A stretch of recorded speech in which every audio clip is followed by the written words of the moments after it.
विधानसभा निवडणूक निकालाच्या विरोधात डोंबिवलीमध्ये दीपेश म्हात्रे आक्रमक झाले आहेत। व्हीव्हीपॅटच्या मतमोजणीसाठी दीपेश म्हात्रे यांनी अर्ज केला आहे। दीपेश म्हात्रे यांनी जिल्हाधिकाऱ्यांच्याकडे याबद्दलचा लेखी स्वरूपातला अर्ज सादर केल्याचं कळतं। डोंबिवलीमध्ये उबाठाच्या तिकिटावर उभ्या राहिलेल्या दीपेश म्हात्रे यांचा पराभव झाला, पण या पराभवाच्या नंतर ईव्हीएममध्ये काहीतरी गडबड आहे, त्यामुळे ईव्हीएम आणि व्हीव्हीपॅटच्या मतांची मोजणी करावी असं दीपेश म्हात्रे यांचं म्हणणं आहे।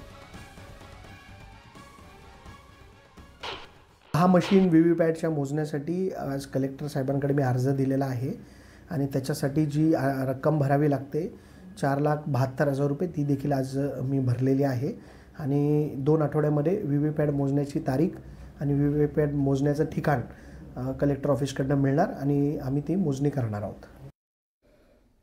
विधानसभा निवडणुकीत अदानी फॅक्टरच प्रभावी ठरल्याचा गंभीर आरोप करत बाबा आढाव यांनी आत्मक्लेश आंदोलन सुरू केलं।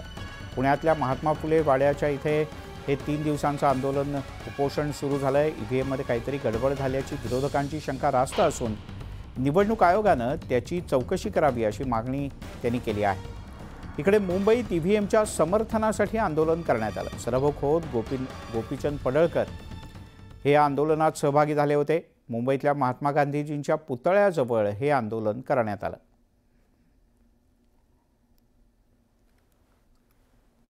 एक तर मतदारांची एवढी संख्या आहे उमेदवारांची की बोटसुद्धा म्हणजे थरथर बोटसुद्धा जर दाबायचं म्हटलं तर गडबड होऊ शकते।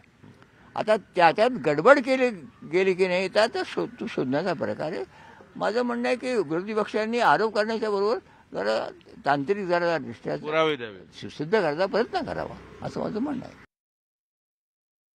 जनतेनं स्वखुशीनं मतदानाला जनता आली, मतदान करायला लागली, त्याचं तुम्ही स्वागत करायला पाहिजे होतं। पण तुम्ही हे मतदान का केलं? 9 वाजेस्तोवर का केलं? 10 वाजेस्तोवर का केलं? अरे टायमिंगमध्ये जे लोक आत आले त्यांना मतदान सपेपर्यंत मतदान केंद्र बंद करता येत नाही। मग आत आलेल्या लोकांना मतदान सुरू ठेवलेलं होतं आणि त्यांना जी आकडेवारी आली ती त्यावेळी जे मतदान झालं त्याची आकडेवारी आलेली होती आणि म्हणून मला वाटतं की राज्यातल्या मतदाराचा सुद्धा हे घोर अपमान करत आहेत। तिकडे वक्फ बोर्डाला निधी दिल्याचा एक GR काढण्यात आला होता।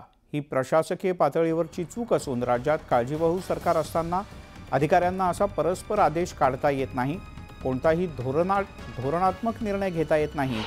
असं असतानाही हा आदेश प्रशासकीय पातळीवर कसा निघाला, त्यामुळे ती चूक तात्काळ दुरुस्त करण्याच्या सूचना राज्याच्या मुख्य सचिवांनी संबंधित अधिकाऱ्यांना दिल्याची माहिती सूत्रांनी दिली आहे।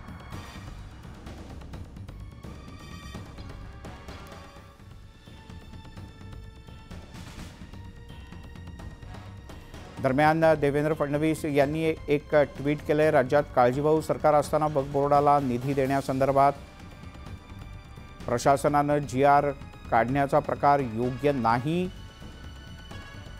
मुख्य सचिवांनी तात्काळ तो आदेश मागे घेतला आहे असं देवेंद्र फडणवीस यांनी म्हटलंय। राज्यात नवीन सरकार येताच याचा औचित्य आणि नियमाधीनता या सगळ्याची चौकशी केली जाईल असं देवेंद्र फडणवीस यांनी आपल्या ट्विटमध्ये म्हटलंय। बुलेटिनमध्ये घेऊयात एक छोटासा ब्रेक। पाहत राहा न्यूज 18 लोकमत।